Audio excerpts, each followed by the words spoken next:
Um, Hello to those of you that just joined the recording. I'm just starting to explain what we mean by contributor-led storytelling. So it's remembering that in the process of telling stories and making communications and fundraising materials, there are three key participant groups. So there's us, the makers, the fundraising professionals, the communication professionals.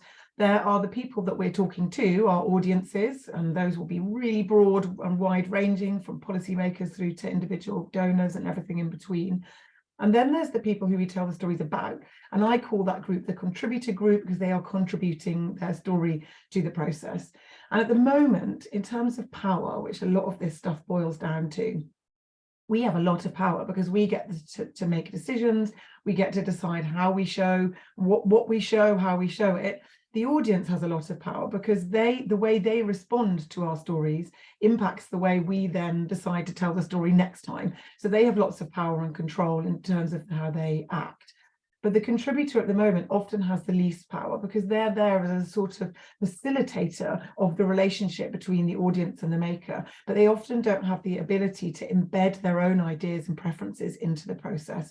And so really what I'm going to talk to you about today, and what I advocate for in all of the work I do across all these different organizations and across academia, is to remember that there are three key power players in this relationship, and think about how we can share power and hand power over to contributors. And just a quick note on that, sometimes we talk about we will empower contributors. And just a reminder that we can't empower anyone, really. What we can do is make conscious choices to facilitate the sharing of power, and people may feel empowered by that, and they may not feel empowered by that. But it's, again, that's their choice and their preference. All right, so I'm going to just share quickly. So some of you will know this, but for those of you who know it already, it's a refresher.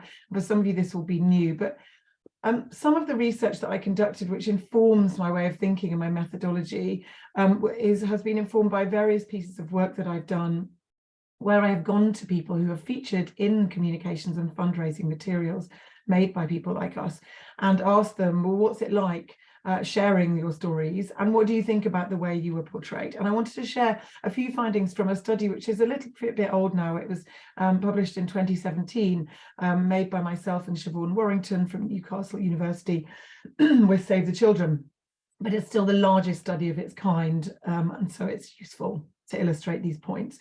So in this study, we spoke to just over 200 people, children, women and men, from across Niger, Bangladesh, Jordan, and here in the UK. And all of them, or their families, had featured in Save the Children's communications and fundraising materials. And so we asked them why they shared their stories, how they found the process, and what they thought about the way they had been portrayed.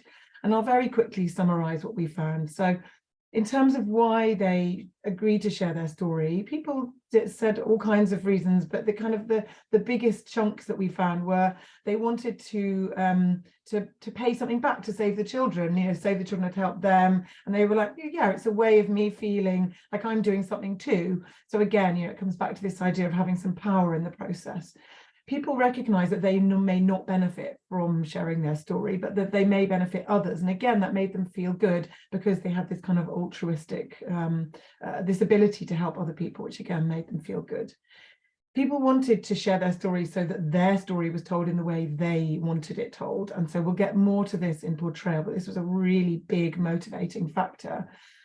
And then on the sort of slightly more negative side, and this is really important for us to recognize, even though it can be uncomfortable, some people were desperate and they shared their story because they thought that maybe they would get something more for themselves or their families from the process, that it would be a sort of stories for aid type swap process. And that can make us feel uncomfortable, but we really have to recognize the power that we have in the scenarios in which we're going to get stories. In terms of process, largely people were pretty satisfied with the process, and there was lots of nice quotes, people saying it was positive and it was fun. But the big sort of negative finding out of this, and I suspect this may have slightly changed in the last few years, although maybe not as much as it could have done, was around consent. Every single person we spoke to had signed a consent form. We had documented consent for them all, and everyone understood why consent was gathered. People had very sophisticated understandings of the media environment. Even kind of women in rural Niger who had to walk 2 hours to watch TV still really understood what it was we were doing and why we were doing it. But they didn't really, no one had spent the time to explain exactly where their story was going to be used and how it was going to be used. And this was a big failing on our part, essentially.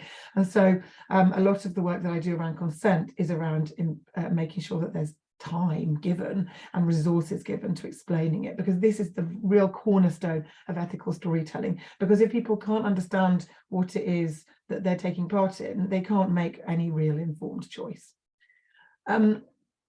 And then lastly, around portrayal. So this is where all the kind of media and academic literature sits. This is where we get all the terms like poverty porn, and this always sits around the portrayals and the way audiences respond to them.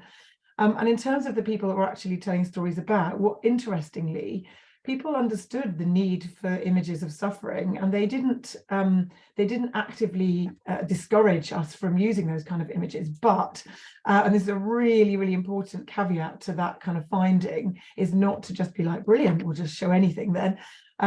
People wanted that to not be the only story that was told about them. So they really echoed that brilliant Chimamanda Ngozi Adichie talk, This Danger of a Single Story, which some of you will have watched, where she talks about the fact that stereotypes are true, but they are not the only truth. And this is essentially what people said over and over again, was, yes, it's true what happened to me. That thing is completely accurate in terms of a portrayal, but it's not the only thing. And I wasn't just sitting around waiting to be saved. I was actively busy doing things to help myself and my family at that time. Why didn't you show that as well?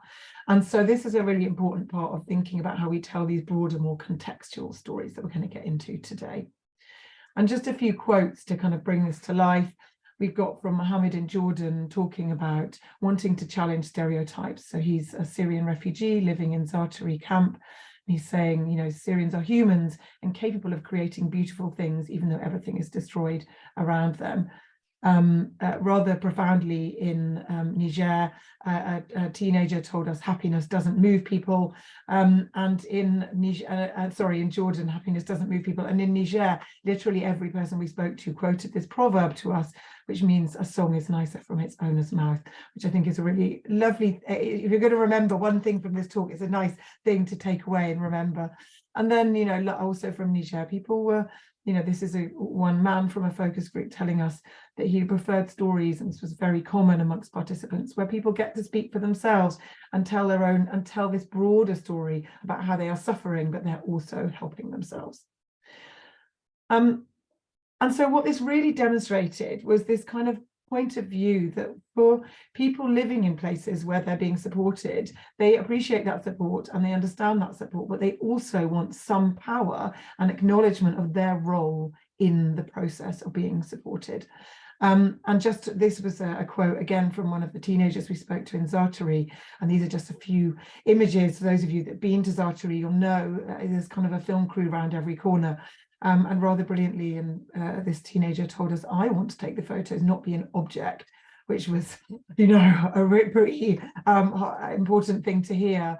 And then from just another study, which was this time in Kibera in Nairobi, this man Kennedy described being in his house and a white woman taking my picture. I felt like a tiger in a cage before I could say anything. She had moved on.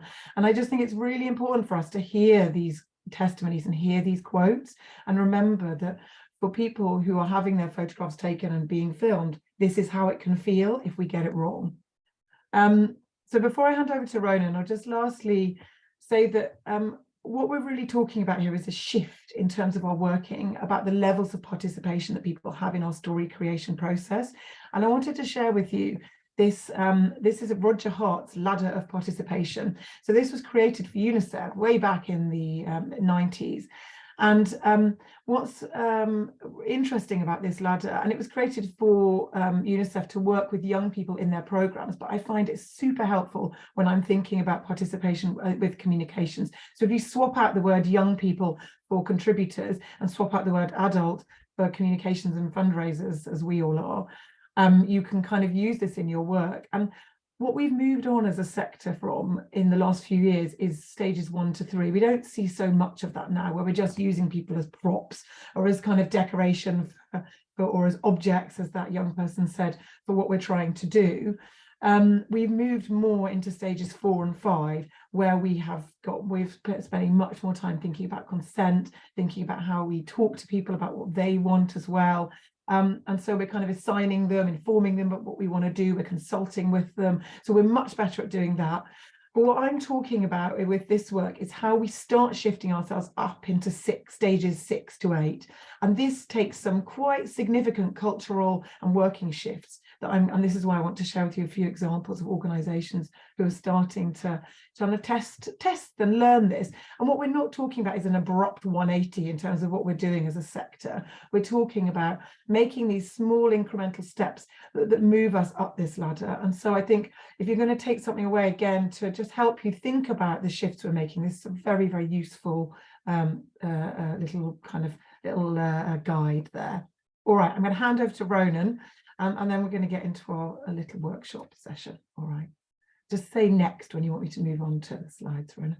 Sure. I have some little kind of parts of the slides pop up in pieces, so I might be saying next a couple of times to you, Jess, but that's all right.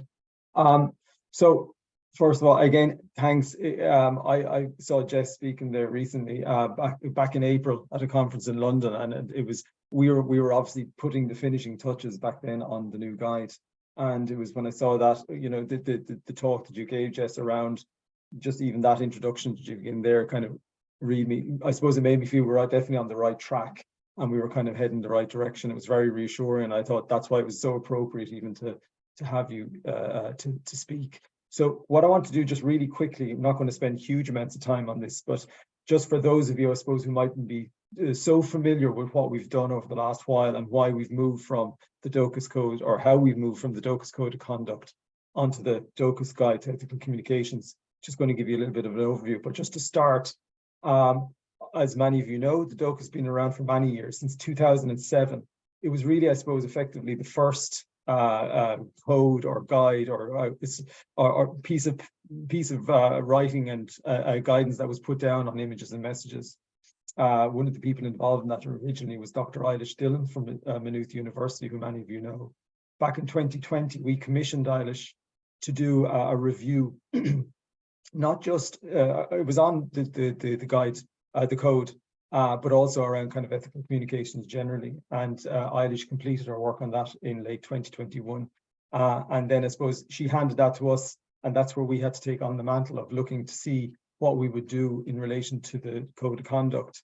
In the beginning, in early 2022, with Eilish's work in our hand, we brought in a consultant, Gillian Ivory, who many of you will also know now that Gillian has moved into the Dóchas fold and she's now head of membership within Dóchas.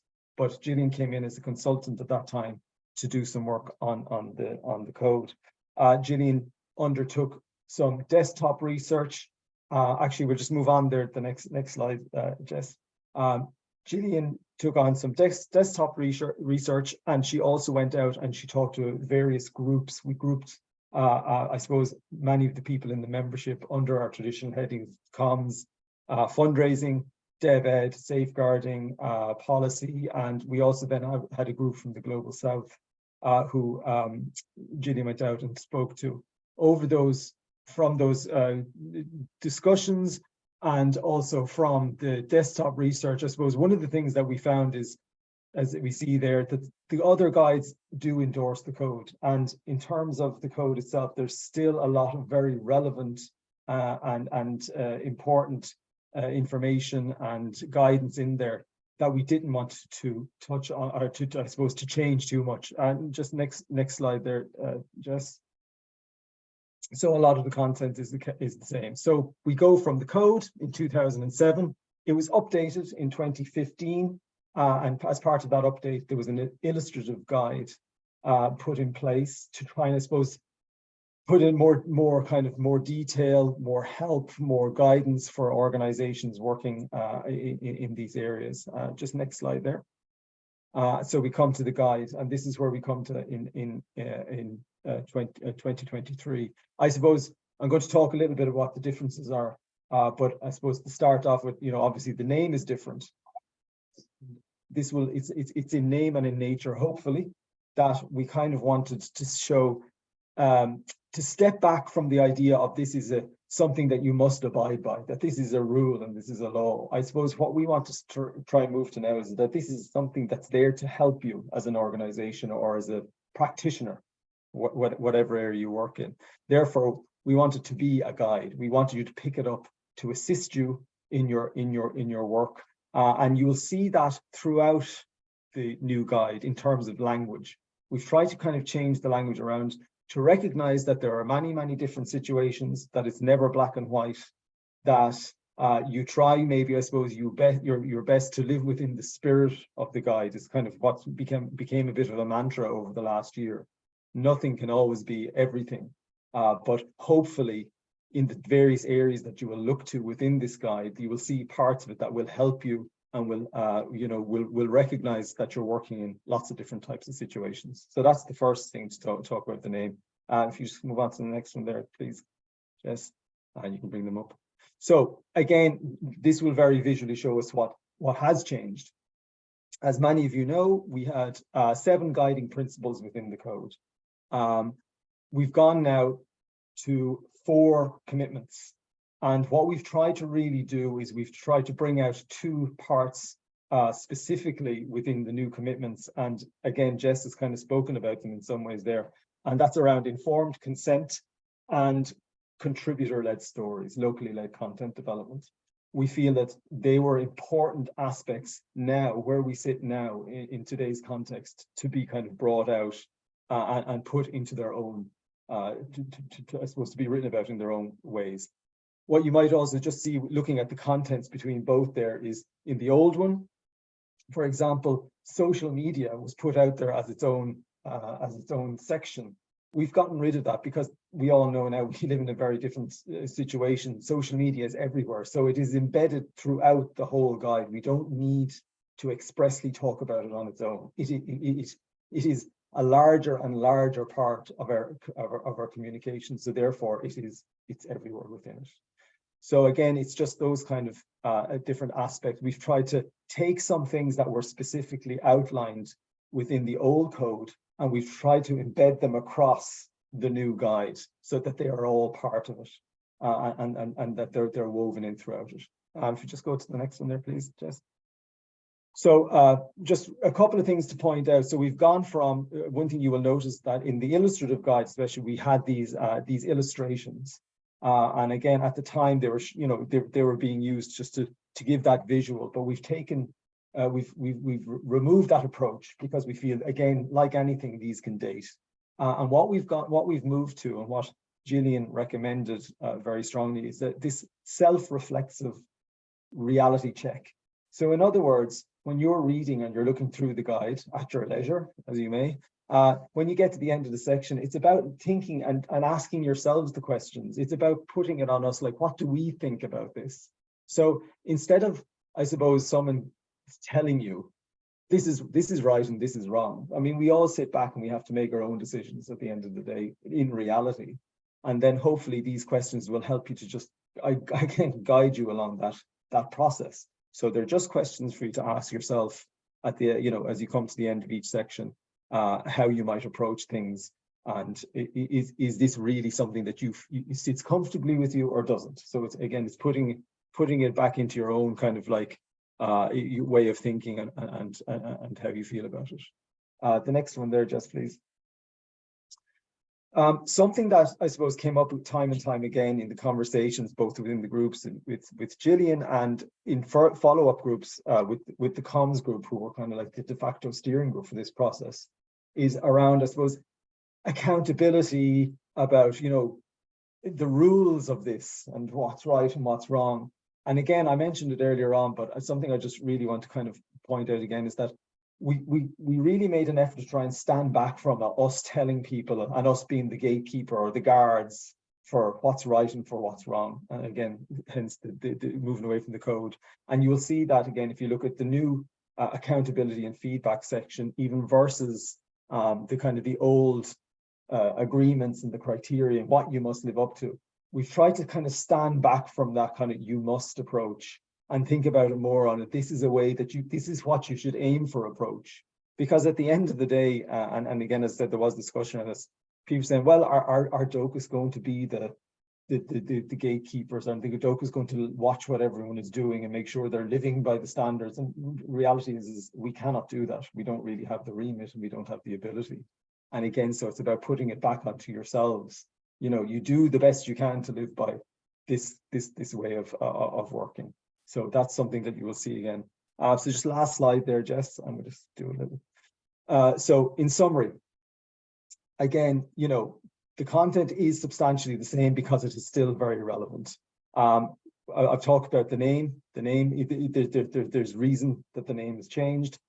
We've moved from the 7 principles to the 4 commitments to try and really bring out what we feel are the areas, the wider areas that need to be focused on. So you now have the reflexive questions. Just to say that I haven't mentioned, one of the things that we are aiming to do as part of it, the new guide, is to have an online bank of resources. What we will do is we aim to curate a moving and changeable series of examples of, I suppose, what we would see at the time as maybe best practice in terms of communications. My aim, and I've spoken to the communications group again, is to have them as like the curators of this. So it will be changing, it will be evolving, we'll have discussions on it. There might be some disagreement, but what we'll aim to do is we'll have explanations online as to why things may be included or not. And then finally, as we're doing right now, we've a commitment. In order to keep this live, to keep people engaged, we're going to have at least 2 training sessions / workshops a year in relation to ethical communications, to, as I said, to really keep people engaged. So that's really my part. That's the overview. Again, I'm not sure if people, if maybe we keep questions, unless anyone has anything very, very pressing that they'd like to clarify right now. Maybe we might keep all the questions till the end of the session, if that's okay with everybody. Or you can put them onto the board that Jess has provided, or you can put something into the chat and I'll get to it. So that's my part. Thanks very much. Back to you, Jess. Thanks, Ronan. And I'll just say, I really, when I first looked at the guide, I absolutely love the question sections. I'm looking through it now, trying to find this reality check section where you have these questions for people to ask themselves. You're absolutely right that approach of asking people to inform themselves is much more useful than giving a list of do's and don'ts, because as all of us will know, and and I've spent my whole life with the very privileged position of traveling all over the world, talking to people and running workshops and gathering stories. 100 variables come up every time you do this stuff, and so having a list of do's and don'ts often leaves you in the position where you're not sure how to initialize those those do's and don'ts with all the variables. So actually having a checklist is more helpful. Well, all right, let me so we're going to move on to our kind of workshopy section of this morning, where we're going to think about, well, all right, so we've got these guidelines and we've got this kind of desire to do something different. Well, what does that actually look like? How do I initialize that within my organization? And so what I've come up with are 5 different types of ways that organizations are doing this. And these all look quite different, but I wanted to give you a bit of a broader span so that you could feel hopefully inspired to go away and maybe start thinking about how you might test some of these approaches in your own organizations. Like I said, as I go through, please do pop questions into the onto the chat board. So I'll talk you through them all, and then what we're going to do is put you into breakout rooms where you're going to have a chance to have a bit of a discussion and answer a couple of prompt questions around any of the areas that you choose to talk about in your rooms. We'll get to that in a moment. So I'll start off talking about one that you're probably most familiar with, which is around what is often called participatory practice or participatory projects. And this is where we work with a group of people in order to help them to tell a story in partnership with us. So this is an example of one I worked on with Save the Children, and this was 2 groups of children, one group of refugee children from Burundi living in Tanzania, and one group of children from Syria living in Lebanon. And we worked with them for a month in each location.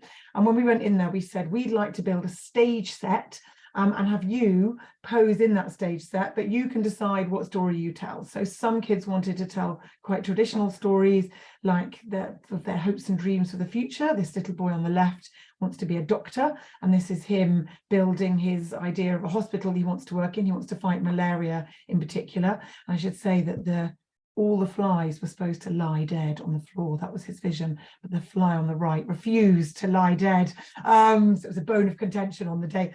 But yeah, and then there was children who wanted to tell the story of their journey from maybe one place to another. These were children who were experiencing refugee status. So the little girl on the left wanted to talk about telling the story of carrying her baby sibling over the mountains between Burundi and Tanzania.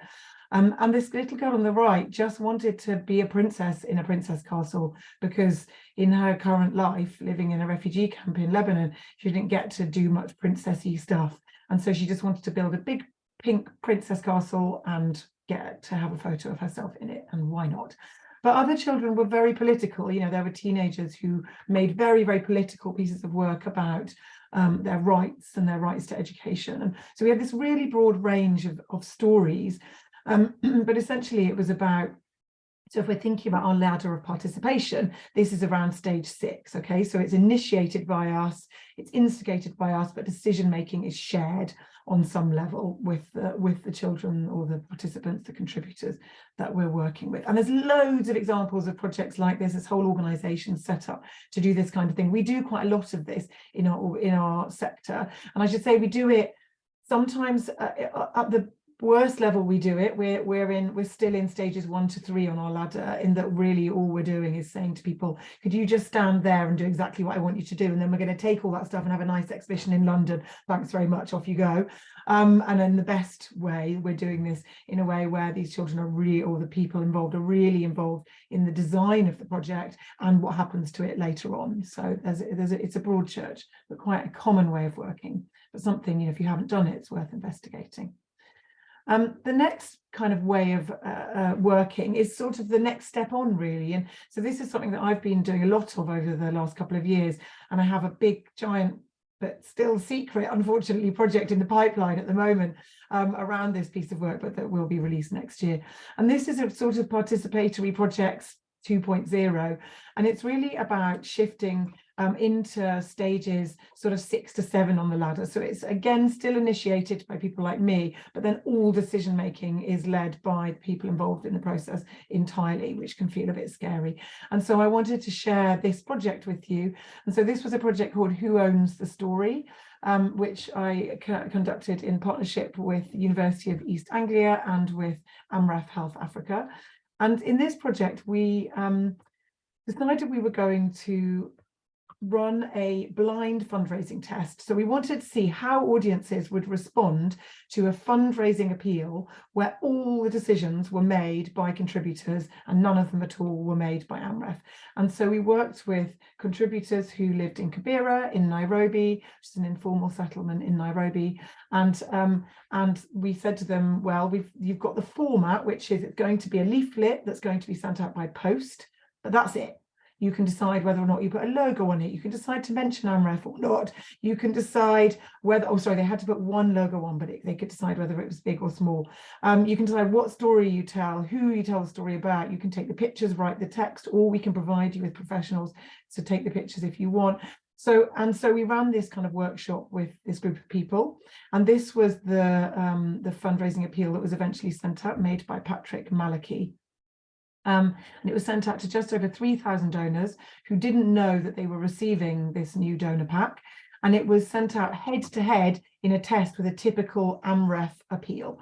And so this was the appeal made by Patrick. He decided he wanted to talk about older people and their lives in Kibera. He took the photos, he wrote the copy, he broke all the fundraising conventions. He didn't tell the donor their role. He didn't say thank you to them. He didn't say what anything cost. He just said, I'm Patrick, I live in Kibera, old people are having a difficult time, and this is what they're experiencing. It was in a kind of stream of consciousness, verbatim text with some photos by him. This is the back and front cover of the pack. He put one AmRef logo on, very small, on the back.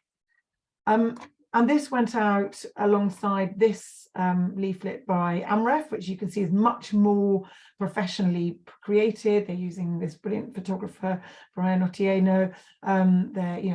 We used a professional designer.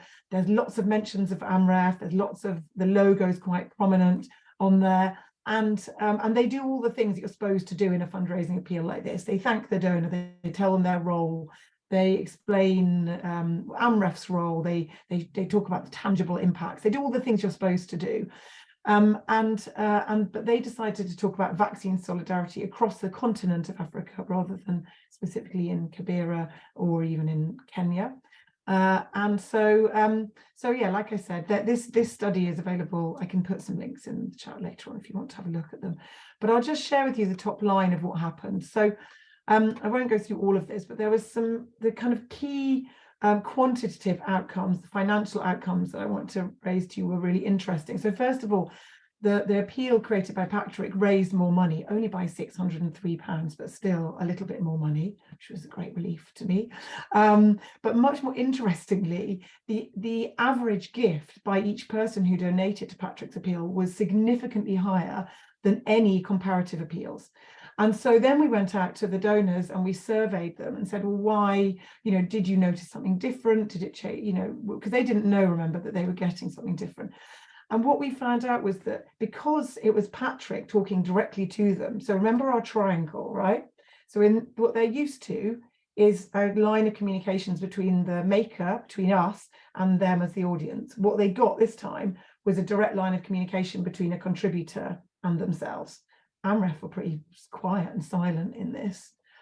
And what that meant was that they felt much more engaged, it felt much more authentic. All of that erosion of trust that's happening, across all sectors was mitigated. And they also said really interesting things. And by and large, these were white, rural dwelling people aged between 50 and 70, the kind of classic development audience subset. And they said things like this gave a direct and strong sense of how people live. We're hearing from Africans themselves, and rather amazingly, this is not just another colonial story. And so, from this group of people, they felt really engaged with Patrick. So this is really interesting, right? And this was a really scary process for AMREF because they literally handed off all control. And so, like I said, I'm engaged at the moment in another study, very similar, but with a much bigger organization. And this time it'll be across hundreds and thousands of donors. So we'll get the findings from that next year and we'll see whether the AMREF one was a one-off. But yeah, it's an interesting thing for us to think about as a way of working.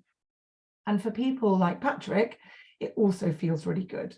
So, Patrick gets to, as he says, I'm the one who developed a story rather than the world telling my stories. So AMREF felt it was a win-win, and they're kind of thinking about how they embed this in their day-to-day practice. So that's another way of working for us to think about. And again, that's quite a big shift, so it might be that you kind of work up to doing something like that. You don't suddenly jump into that. Another couple of ways of working, again, this is one which there's been a lot of chat about in the sector and a lot of discussion around, but this is around embedding localized story gathering. And so there are various ways we can do this, but one organization which has been doing this for a really long time and who've done this really brilliantly is WaterAid. And so I wanted to share, some of you will know their Voices from the Field program. So I worked with WaterAid a really long time ago, back in between 2008 and 2010, and this was when we initiated this program. So it's been going for a long time, but we started it with this lovely man, Ernest Randriamalala, who lives in Madagascar. And essentially what WaterAid were recognizing was that financially it was much smarter to have a bunch of people who were trained in gathering stories around the world than to fly people out to places, but also we'd get a more diverse and a different set of perspectives on the things that were going on. And also for people like Ernest, going into a community in Madagascar, speaking the same language, looking like them, coming from that country, it's a really different experience for the people sharing their stories. So this is, less about participation as with the other two examples, but instead about thinking about, well, how do we diversify whose voices are told, but also how do we set up a story gathering environment where the people sharing their stories feel more comfortable to do that in a way where they get to share their preferences and choices. Because remember, in the power dynamics we're talking about, someone like me turns up in lots of the places that we work, and before I've even opened my mouth, we have all these historical power legacies which are being experienced by the people I'm talking to around race and where I come from and language and gender and all the kind of big things that we're thinking about, and colonial legacy and all that stuff.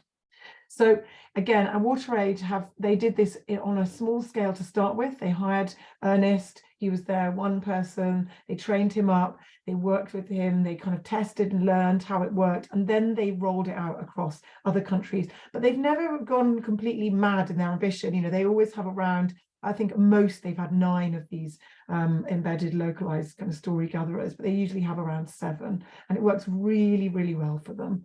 So it's again an interesting model for us to think about when we're thinking about investing in our story gathering in a different way. The 4th example I wanted to share with you, and this is very new, this area. So this is combining communications practices with meal practices. So all of our organizations will be doing monitoring and evaluation and learning from a programmatic perspective all the time. It's a really well established part of our sector's way of working, and it works really well. But it struck me in the last few years, as I've been doing loads of consultancy across the sector, and I was often talking to people carrying out meal programs, that these people were going in and talking to the people. So often we were sort of replicating processes. We as communicators would go in and interview people. What was it like? What happened?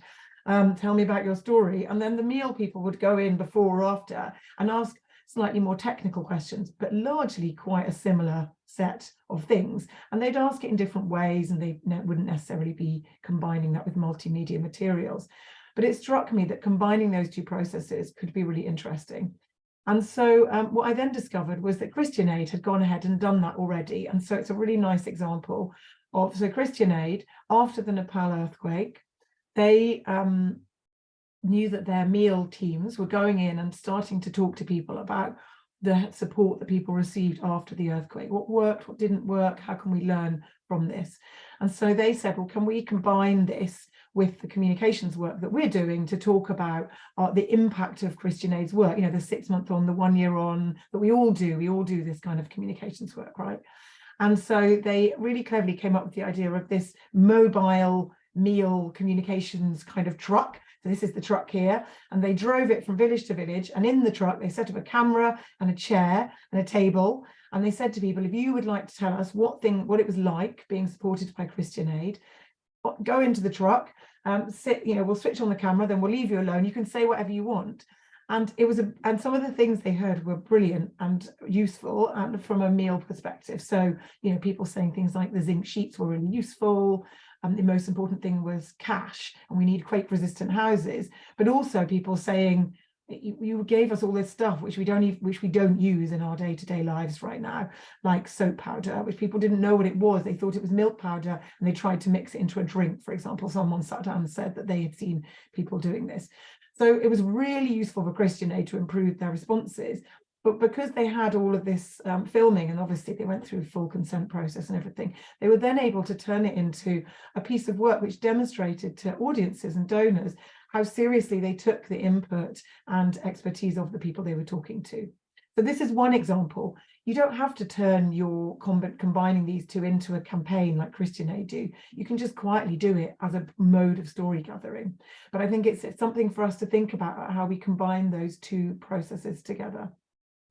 Okay, and then lastly, and this is not around story gathering, this is around how we tell our stories. So a lot of the work that we've been doing in this sector, and loads of us have been involved in this work for a long time, has been around trying to change our processes internally. And so it's been very much like, how do we do things internally? How do we get people like Ernest embedded? But we haven't necessarily gone out and told our audiences or our donors that we're doing that, because it didn't really feel like it was relevant to them. We don't talk about our storytelling practices anyway, so why would we tell them about these changes that we're making?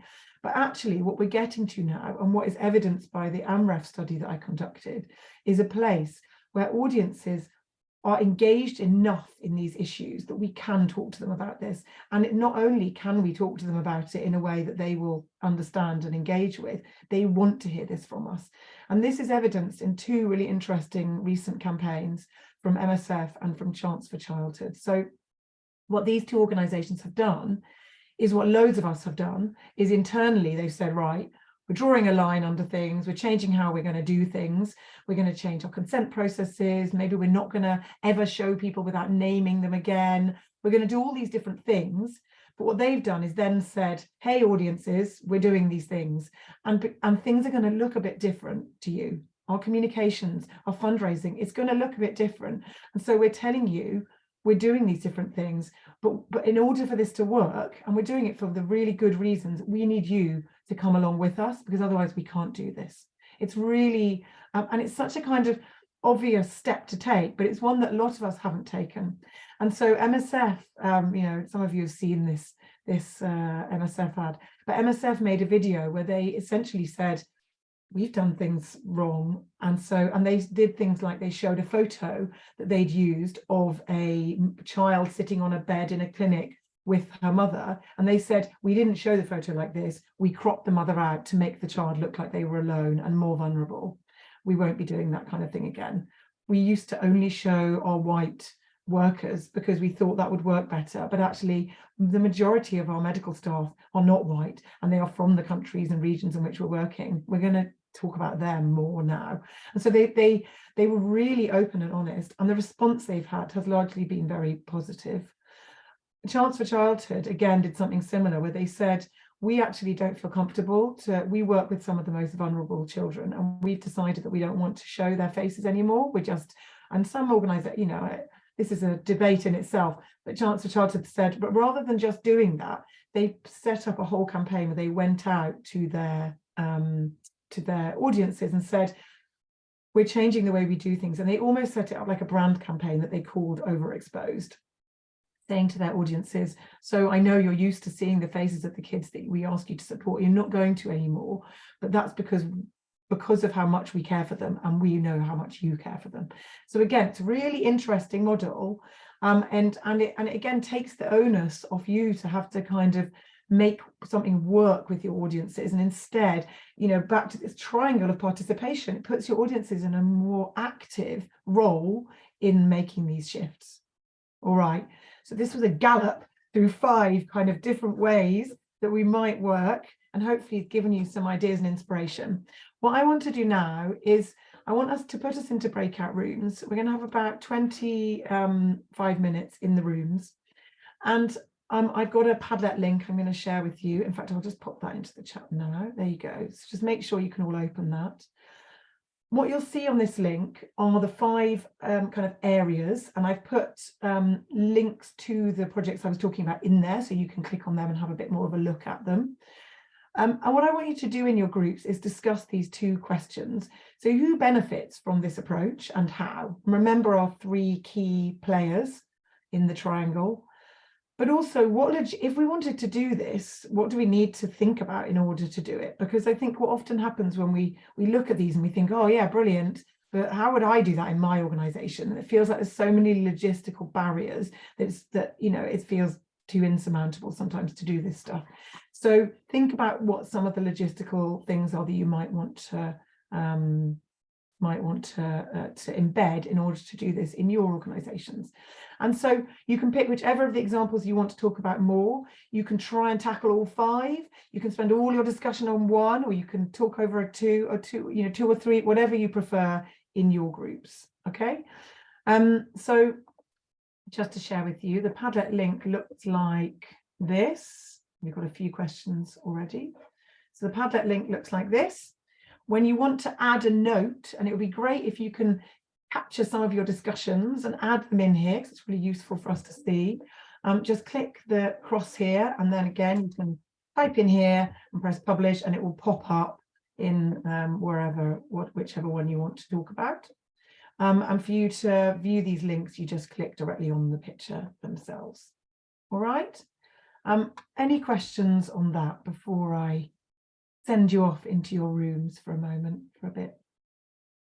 Do you mind if I just come in, just Yeah, really course. Just because obviously we're conscious that we've got quite a large number of people, and after the discussions we might not get to kind of hear feedback from lots of people, but we'd love to have some feedback.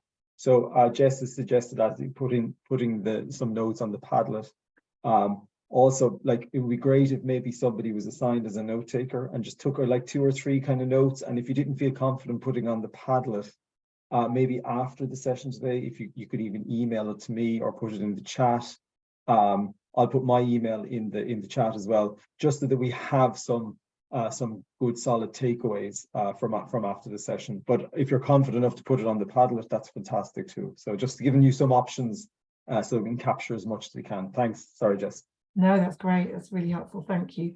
And like I said, we'll have a look at over some. So when we come back into the room at 15:15, we will have 15 minutes to have a look at some of the input, and I'll definitely be asking somebody to jump in. But yeah, we probably won't get to it all, as Ronan says. But all right, great. So I'm going to send you off into your rooms. You're going to have rooms of about 4 people, so you're small enough to have a good conversation. And you'll be in those rooms for, well, just under 25 minutes now, just over 20 minutes. And please do, if you have any technical issues, please do jump back into the main room. Ronan and I will be here and we can help you out with that. All right, see you in 20 minutes. Let me open all the rooms, there we go.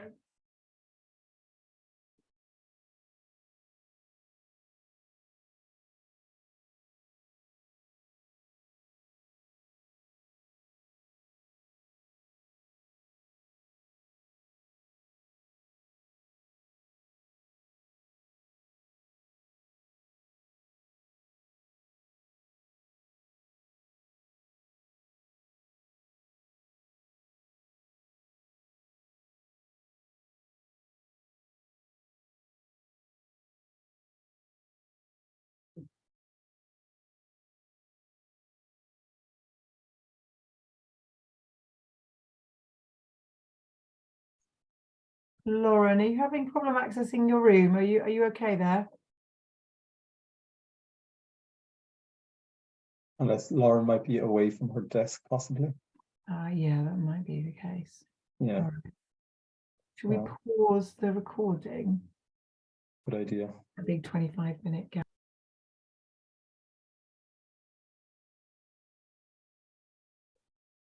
I'll just let the room fill up a little bit, let everyone get back, and we'll get started again.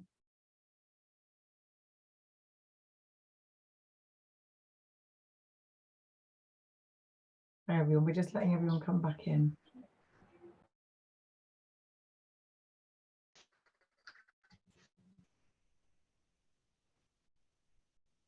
There we are. I think we're at capacity again now. All right. So thank you so much for all of the comments. There's absolutely loads of stuff going on to this Padlet. So it sounds like you all had really interesting discussions, I'm hoping. Inevitably, these will have also thrown up some questions. So just don't forget about our question board as well. And if there's anything you want to ask, please feel free to ping it in there. Ronan, maybe you can pop the link to the question board again into the chat. Thank you. So yeah, let's what would be useful, we're not going to get to go through all of this, like I said, but we've got 15 minutes or so, and it would be great to hear a bit of a kind of feast of what you were talking about. So I'll just let people volunteer, because I know some people love to come onto the camera and talk about what they've been talking about. For some people it's a nightmare. So for those of you that are keen to share, would anyone like to put their hand up and share, give us a bit of a flavour of what you were talking about? Yes, Moira, come on in. Hey everybody, I'm Moira from Sightsavers. First of all, thanks a million, Dóchas, for putting this together. We had a great conversation in our breakout, and really struck by how we can include, obviously, our kind of jointly create materials.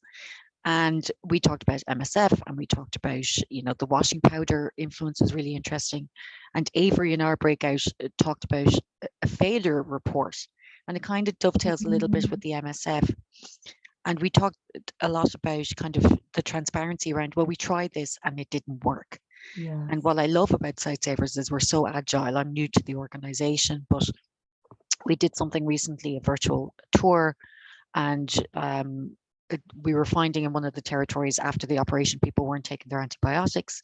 We were realizing that people were only eating once a day. They weren't having a full stomach to take the drugs. We're now offering meals as part of what we do. And that's a story that's really worth telling. It's a story I talk about to corporates and major donors. So it's showing that agility, I think, is really interesting, and showing that we had these preconceptions of what should happen because we do it, and then actually listening, because the washing powder story was so interesting. So I definitely think today's session was excellent. You know, we're bringing in more local contributors, which is fascinating, and it's something that's always on our radar. So I was just really struck by, there's lots of great seeds that you planted today. So thanks a million for this session. No worries, thanks, Moira.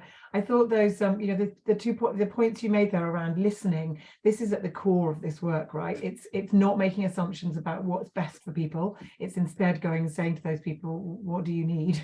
What do you want? What's your preference? What's your choice? So I thought that was really great. And then you made the point earlier around, well, we tried it and it didn't work. And I think, you know, I get it. I have been, in my previous life, I was director of content for Save the Children across 27 countries, and I was responsible alongside with the fundraising heads for raising really significant chunks of money. And I get how scary it is to test and try things when there's finances at stake.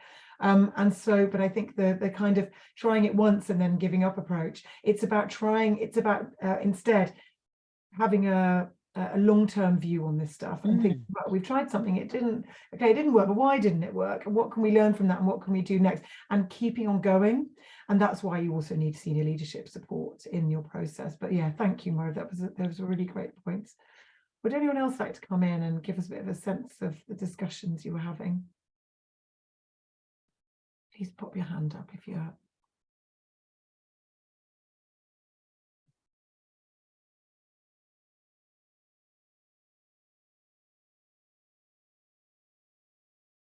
I'll have a look at some of that. In that case, I'm going to have a look at some of the points that we've got here and ask if anyone would like to walk them through. So I thought, you know, what was interesting here was that we had, and this may be just the way the board is organised, but we have a lot of discussion on participatory practice and power shifts, you know, the AMREF study, and communicating to your audiences. And so these four essentially got a lot of input. And I think that's often because they also feel they're things that we're probably already starting to think about. And then we're thinking about, well, how do we take it to the next step?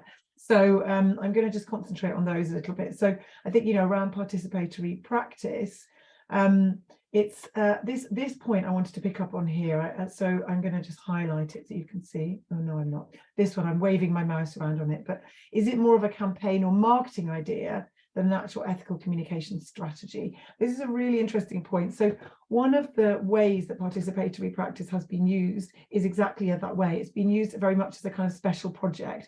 Oh, let's do a nice report back project and we'll work with some kids and they'll take some pictures and you know, and it's something about audience retention, or maybe it's a project for a corporate or a high value supporter base. But actually, and really what we're thinking about with participatory practice is not it as a one-off project, because then you're absolutely right, it is a campaign marketing idea, but more of it as a practice. And so one of the ways I'm going to talk you through, and I share some top tips in a moment, that we embed that practice is in everything from the briefing through to the final creation. So in the briefing, for example, rather than us writing the brief on our own, in our offices, in wherever we're based, and then going out and finding someone to fit that brief, we instead know maybe the topic area that we want to be talking about, and then we go out to the communities and the people we want to talk about and say, we want to tell a story about this area. How is it impacting you? What do you think is interesting that's going on here? And we kind of co-create that brief as a stage of the process, rather than finding someone to fit the brief we already decided, for example. And at the back end of that process, you know, and again, this is for those of you working in rapid onset humanitarian situations, this can be a bit more challenging, but for those of you working in development, this is very much something you can do. At the back end of the process, we're looking at then sharing the content we've created with people and saying, what do you think about this? You know, what inputs do you have in how we've done this? And I've been testing this with UNHCR over the last couple of years as an example, and obviously they're an organisation working in both development and humanitarian response. and WhatsApp has been the best tool that we could use to do this with. But what's super interesting about it is that very rarely does the story get massively changed, but what people do is fact check in a way that makes the story more correct and in the way we should be telling it, but also more authentic for our donors. So it's an interesting process. So that's what I'm talking about in terms of embedding participatory practice. So thanks, that was a really good point to raise. Let's have a look at the editorial decision making and power shifts. So again, this is a really interesting point that's been written here. Not everyone is a Patrick. So again, you know, I hear this quite a lot. Well, some people are really good storytellers and other people are not. And so what I have found is that if you go into any community, and so this is one study that I'm sharing with you, but I have carried out this process loads and loads of times when I've been into communities all over the world and worked with older people and children and people in between. And if you go in, you say, we want to talk about what's happening here. Would anyone like to get involved in this workshop? What you will get is a self-selection of people who just like communicating and want to tell what's going on in the world, right? So you're not finding a Patrick, you're asking, who's Patrick? And then people are self-selecting themselves. And so I've carried out workshops where you have 15 people who've all decided they want to come and tell their story.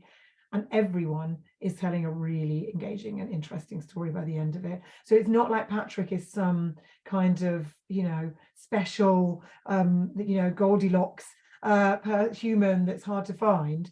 People have stories to tell about their lives because they're living it all the time and they are everywhere. And so, yeah, that's thank you for raising that point, because it's a really interesting one and one I hear concerns about quite a lot.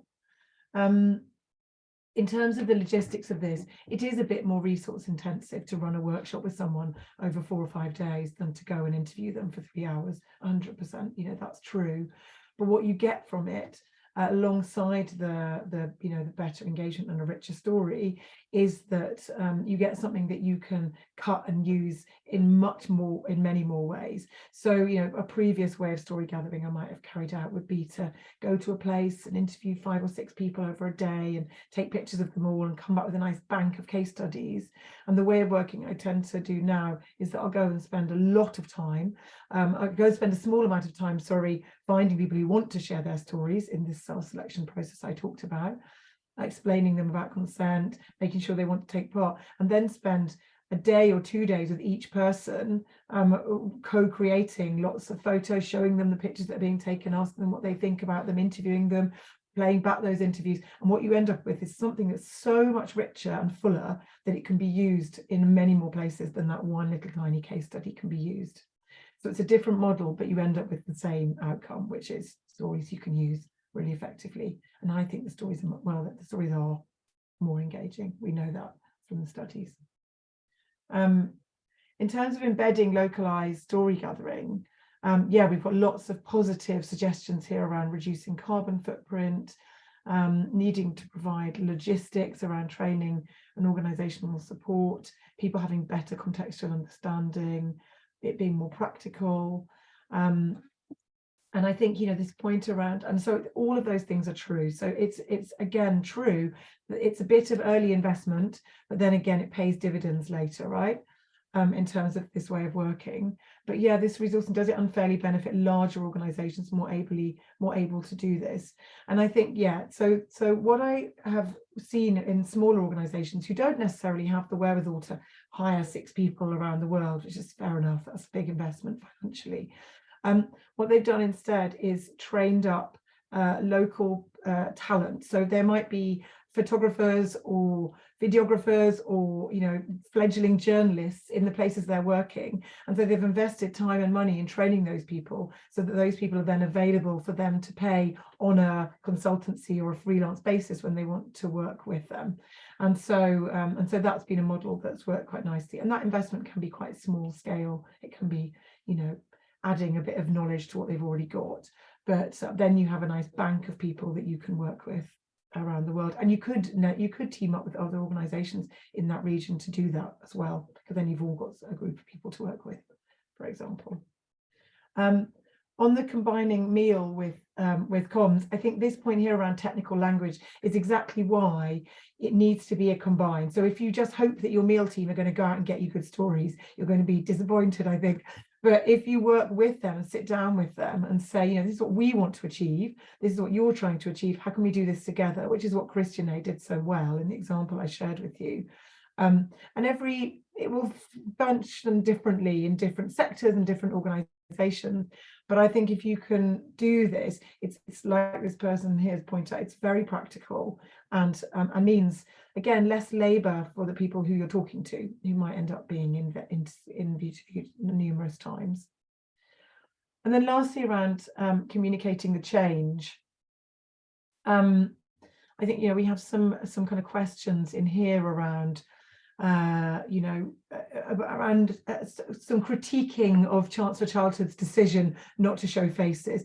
And this is a whole other debate. And I have some feelings about this myself, which we can get into in the Q&A later on if we want to. And so, yeah, I agree with you. There are some question marks around how they've done this, I think.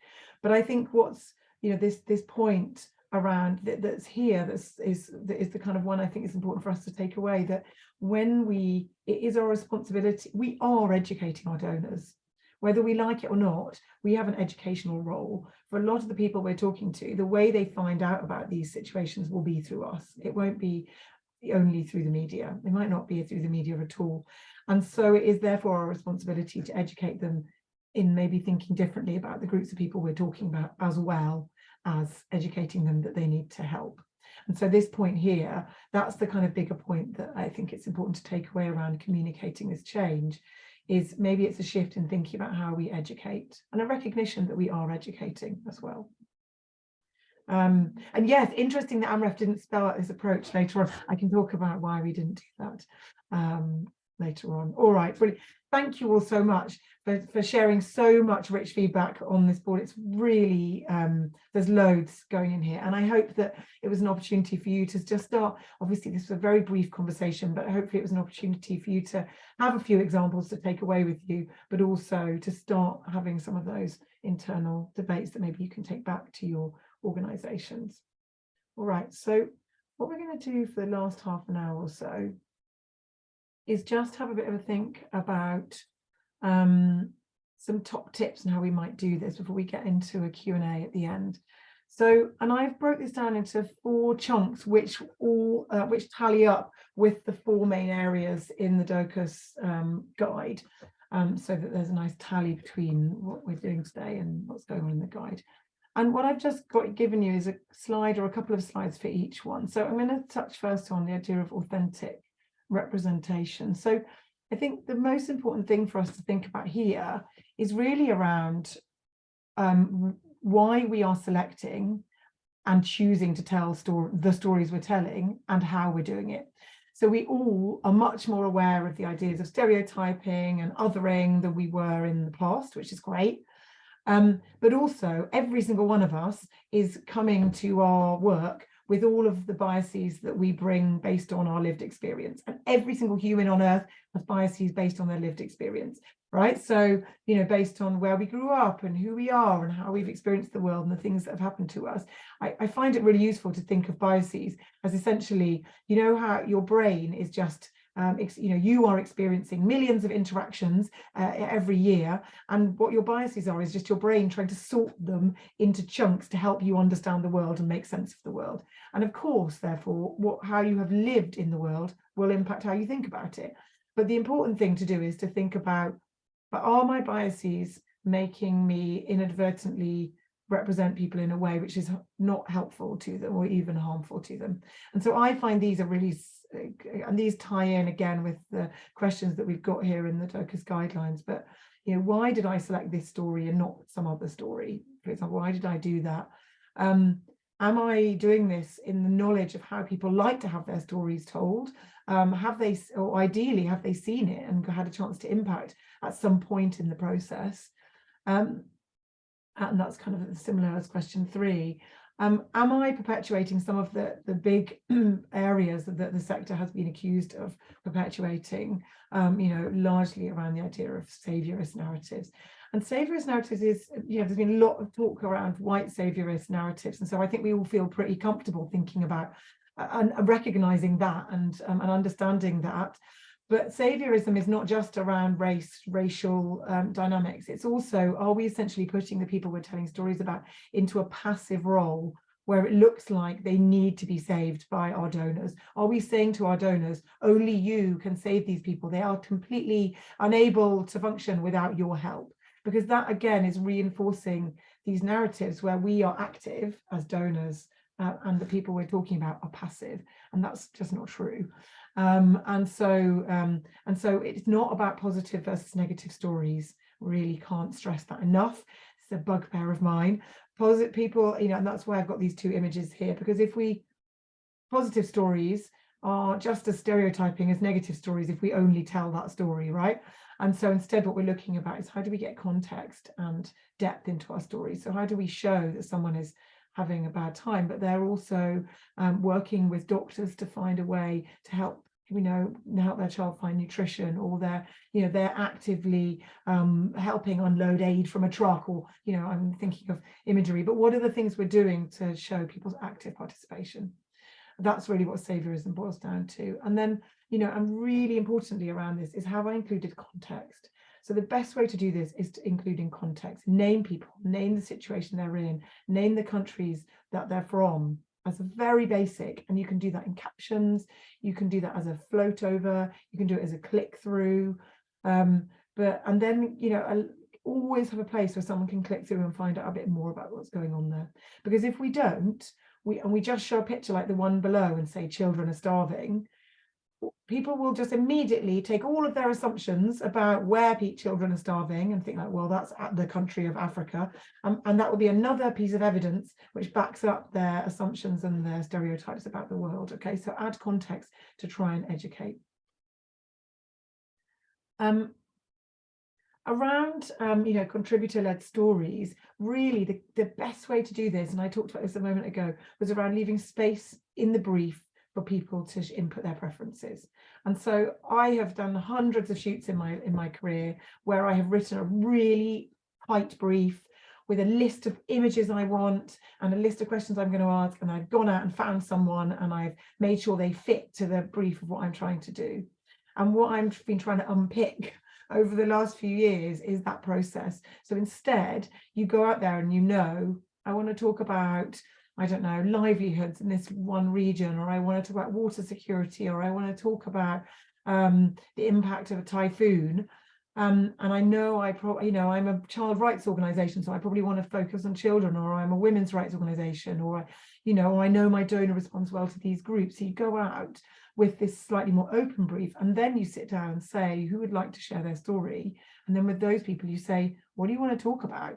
So instead of asking them a list of questions about what you want to talk about, and what you get then is people talking really fluently and fluidly, and I know this because I've done this lots, about what they've experienced, because they are able to tell the story in the way that, which is their preference.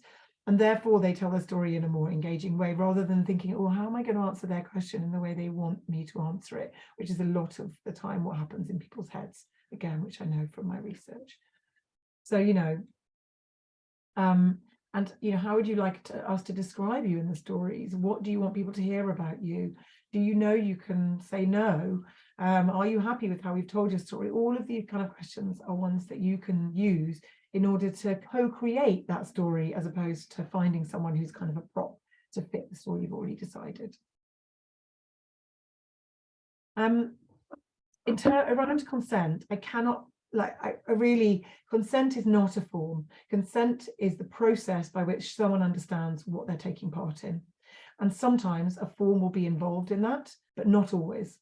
Because sometimes, you know, so I've just, a few weeks ago, I was in Bangladesh, on the border of Myanmar, working with Rohingya people, with the people from Rohingya community who are living in the refugee camps in Cox's Bazar.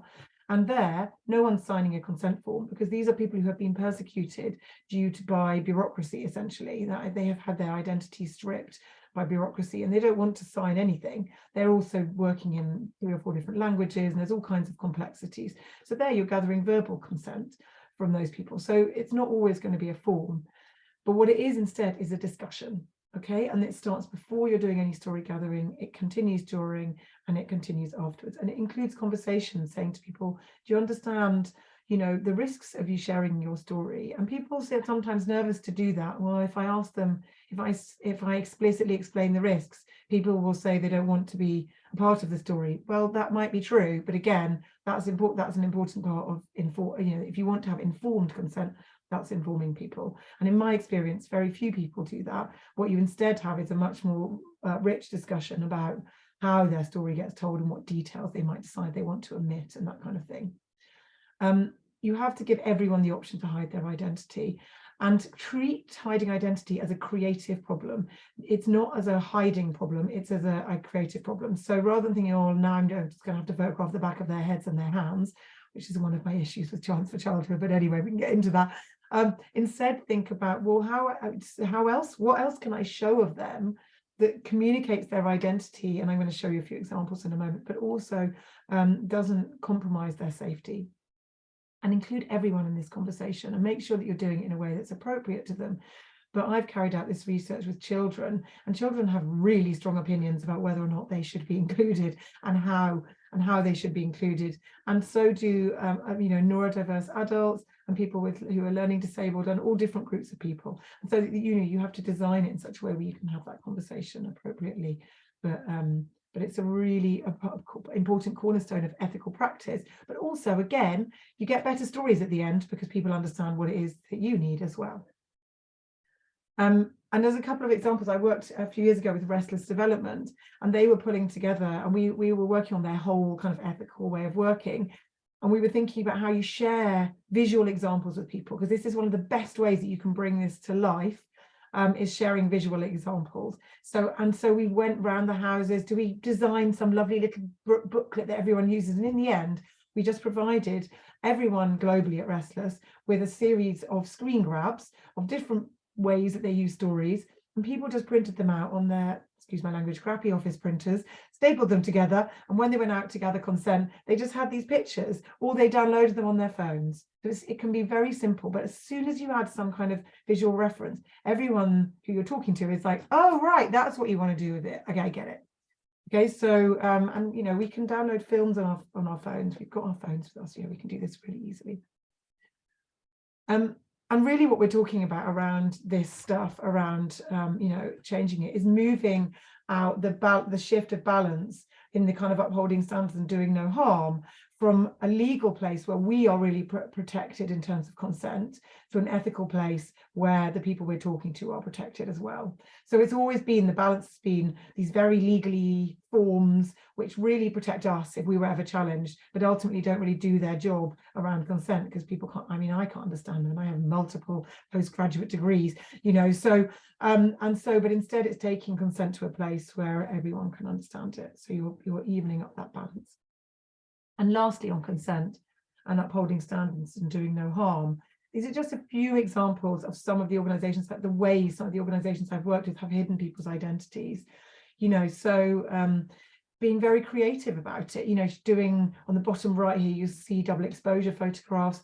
On the top right here, you'll see just photographing shadows in a way where you get lots of personality, but you're not showing someone's identity. This picture on the top in the middle here, I love this picture. It's a woman who didn't want to be photographed showing her face because of her religious beliefs. So instead, she was messing around holding 2 coffee cups up to her eyes. She's showing loads of personality and humor, but also her identity is not being compromised. And there's lots of other ways that you can do this. And this was a story, actually, I should say, the top 2 pictures around LGBTQI communities in Saudi. So very high risk in terms of showing people's identity. So there's lots of ways you can do this, but treat it as a creative problem. It can be fun. Have a big brainstorm in your organization. Come up with a mood board. Keep adding to it. Treat it as a fun problem. And then lastly, just to kind of sum it up what we've talked about today. Really, what we're trying to get to in this process is a place where people get to input their choices and preferences. So they're not kind of mute props. They're instead human beings who get to input on how they're represented. And consent is a really important part of that process. And really what we're trying not to do is, and I haven't talked much about this, but when we start to dig into the ethics of this a lot more, what we get to is a place where we are at risk of reproducing these kind of colonial power structures, where we as Europe and America are making decisions on behalf of other people because we feel like they're the best decisions and well-meaning decisions for them, but ultimately we're stripping power from those people. So we want to get to this place where it's really relational in terms of how we work together. All right, I'm going to stop talking now. We've got about 15 or 20 minutes left. I'll stop sharing my screen. There's some questions from you. We have some questions in the Padlet board already, so I'm happy to come to those first. So I think you've all got access to the board, and thank you very much for the comments and notes as well in the chat. So let me come to the questions first. So on the board, so we've got one here around the term beneficiary. So yeah, you'll notice I have not used that term at all this morning, and so I for a long time was on a one-woman crusade to stop us using that that term across the sector, but there's lots of debate around it now. The reason I don't like that term is because of the passive-active, kind of dichotomy that I've been talking about this morning. I think the term beneficiary, we know, right, that language matters in terms of how we think about people. There's loads of great stuff being written about that at the moment. And so when we use the term beneficiary, we're reducing someone to a passive role where they're just getting something, they're sort of waiting and getting something. I prefer the terms participant or contributor, or I know some organizations who work in a very advocacy space will use the term service user. I find that a bit technical, but again, it works. But I suppose what we're looking for are terms, and you can decide which one works for your organization, where we're talking about people and demonstrating their active participation in the process and the things that we're doing. And because the language we use about people impacts how we think about them, that's why it's important to do this. It's not just a kind of woke, niggly ethical rule. It's actually impacting how our brains process information about people, the language that we use about them. It's why I get my children to when they're describing women to use the term women and not ladies as their teachers do. But that's a whole nother story. But then around contributor compensation, so with the AMREF study, we paid everyone who took part in it for their time, and I always pay people when they take part in studies that I carry out for their time, because everyone else is being paid, so they should be too. When you're interviewing people for stories and kind of in a more traditional story gathering sense, my general rule, and what I write lots and lots of ethical policies for organizations, and what I generally advise is that if someone has been taken away from their place of work for more than an hour, or they are compensated appropriately for what they would normally have earned during that time. And if someone has incurred any expenses, that they are compensated for it. And the big sort of caveat alongside all of that is that it's everyone, them, you, and other people who might be interested from their communities or their places of work are clear as to why they've been given that payment, so that there isn't misunderstanding around it. And so a kind of official receipt can be really useful, detailing, half a day's salary for taking part in this, expenses to travel to the site, for example, so that everyone's really clear, and then you don't get, misunderstandings which can be harmful. Someone's asked around translation. So I'm looking this way because I have two screens. I have questions on the other screen. So someone's asking around translation. So one, sharing stories. This is such an important one. I record all conversations, so even if it's a written interview, I audio record it, and obviously if it's on film, and then you've got the initial translation that you're working with, and then what I tend to do is, and this is what we did all the time at Save the Children, we do a secondary translate. So we'll edit, we'll create the materials, and then we'll send that. So it might be an hour-long interview on film, and we'll cut it down, and then we'll send that to a secondary translator who'll just double check that someone's actually saying what we think they're saying. Really helpful. 50% of the time we get back small changes, and then every now and again 50% of the time you get back, 90%, sorry, another 40% you get back larger changes, and then kind of a very small amount of the time you get back something where you think, wow, I'm really glad I did that, because someone is saying something completely different, or the context is just not translating culturally or something. So yeah, that tends to be what I do. And then, the process. Yes. So the Who Owns the Story study, we detailed the process of how we worked with Patrick and AMREF in that. So You know what, I'll just give you a quick, I'll put a quick link in the chat. So this is the link to my website, but on here are all of the links to all of the different studies that I've shared with you today. So the people in the pictures, the AMREF who owns the story study, and probably some other bits and bobs that you might find useful as well. So yeah, have a look at that. But that details the process that we went through. And like I said, I'm working with another much larger organization right now to carry out essentially the same study, but on a very large scale. And those findings will be out probably sort of Q2 next year. So there'll be more evidence. But has anyone got any other questions or comments or reflections that you'd like to make? I've been doing a lot of talking.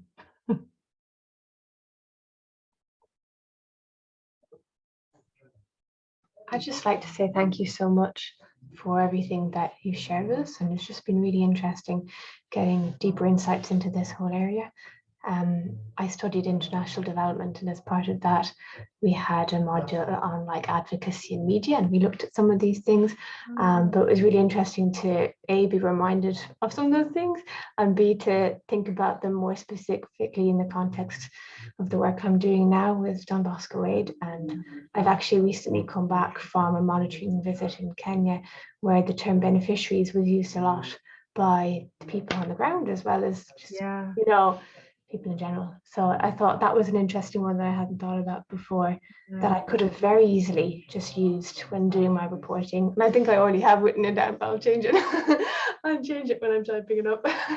So yeah, it's a good one. Oh, thanks, Abigail. And I think that, so it's really interesting your point around, so around who is making decisions about how people are described. And it might be that in some contexts, it's totally okay to use some language, right? So you know, there is language about groups of people to which I don't belong, for example, which if I use that language would be frankly really you know, inappropriate for me to use, but which those groups have themselves taken on and are using about themselves in an empowered sense, right?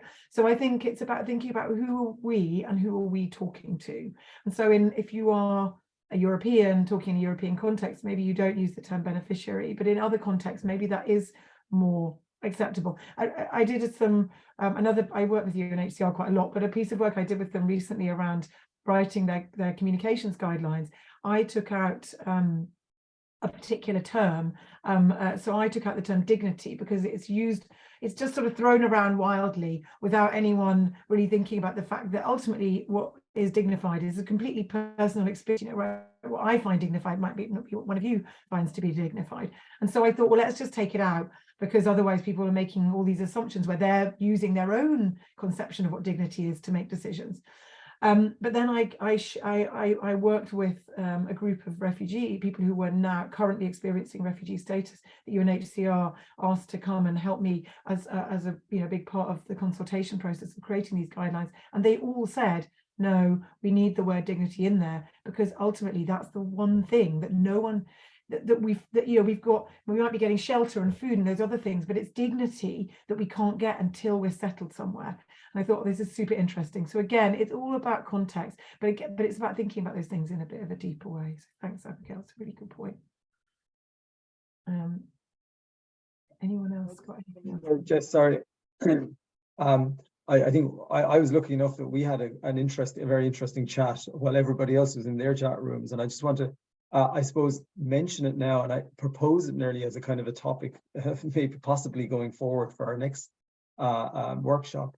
It came up as we were doing the guide and we were developing it, or the idea of, you know, the responsibility that we have, you know, obviously to the people who we're representing and talking about and talking with and who are giving the stories, but the responsibility towards our audience and the responsibility towards maybe in Ireland, and this is what myself and Jess were talking about, a changing and diversifying audience, and how our representations have an effect on those people, and you know, I suppose, as I said, a changing population. And I think it's something we've tried to put in, because the conversations did come up during the development of the guide. We tried to put in a subtle way, referring to that responsibility we have, but I'd certainly like to propose going forward that it's something that we would look at again even more specifically. And Jess has very kindly given me some good suggestions and places to go to maybe find some more on that. But it's not for discussion now, but to say that it is something that we think we should address and look into further. So thanks for the conversation, Jess, that I was privileged to. And No, we'll go no worries. I enjoyed it too. Great. Well, look, if anyone, thanks so much for all the lovely comments. If anyone, if you have any other questions, please feel free to come on in. But I think Jane Ann wanted to wrap us up with a few words as well. Yeah, I won't say too much more, but firstly, just to thank you, Jess, for your time this morning. I think, judging by some of what's been mentioned in the chat, I think everybody has found it quite a useful and constructive workshop. And I suppose what I really want to say is, and thanks to Ronan for organising it, that as part of kind of the relaunch of our ethical communications guide, it's our intention to try to create this space to really tease out what this looks like in practice. So it's not necessarily a static document, and we are looking at kind of training options around it particularly, but it's really around a broader dialogue on how we communicate with the public about our work, and trying to, I suppose, ensure that there is a space for you to engage with your peers and other organizations to tease out some of these kind of complex areas, because I think it is a challenge many organizations are facing of, also often this dichotomy of, what works and what has been working for a number of years, and how do we, adapt to a kind of a new practice that I think everybody is on board with, but, there's not necessarily a clear way of what is right and what is wrong. So I think it's really just around having the right space to look at what is best practice, what's happening elsewhere, what can we share amongst each other. And I know that Ronan will be, I suppose, in touch with you all again. And I think really looking at what will support you in your work and what is some of the expertise like yourself, Jess, that we can bring in that can provoke some of that thinking and provoke some of and support you really in your work today. So, but thanks very much for everyone for joining, and we're happy to support where we can on this. Great stuff. I think we're wrapped up with 5 minutes ago, unless anybody, I suppose, any closing or any further questions before we wrap up. We'll just give a little tiny bit of space for anyone who wants to come in on a final moment. And while you're thinking about that, I suppose I just wanted to say one last thing, which is that we're all feeling our way in this space. Sometimes I get asked to come into organizations and they just say, just give us rules, give us rules we can follow. And like Ronan was saying, I'm not able to do that because I don't have a set of perfect rules that we can all follow. It's just, I think the important thing is that we're, exactly as Jane said, that we're thinking about this and we're feeling our way through this space, and that we're not afraid to make a few mistakes sometimes in the kind of pursuit of doing something a bit differently. So yeah, I just wanted to leave you with that, and it can be a process that is incrementally brought into your organizations as well. It doesn't have to be a hard line in the sand. Save the Children, it took us a good few years to bring in all the shifts that we brought in, and that's okay as well, I think. Brilliant. Last thing, thank you so much, Jess. This has been hugely valuable. And I think it will be going forward. The recording of this will be available on the website. So I would suggest, I know there's people who couldn't attend today, so maybe point your colleagues towards it. I think it would, even looking back on it, pick up more nuggets of valuable information. So thank you, everyone. Thank you, Jess, for joining me today. Have a great rest of your day. Right, have a lovely rest of your day, everyone. Bye.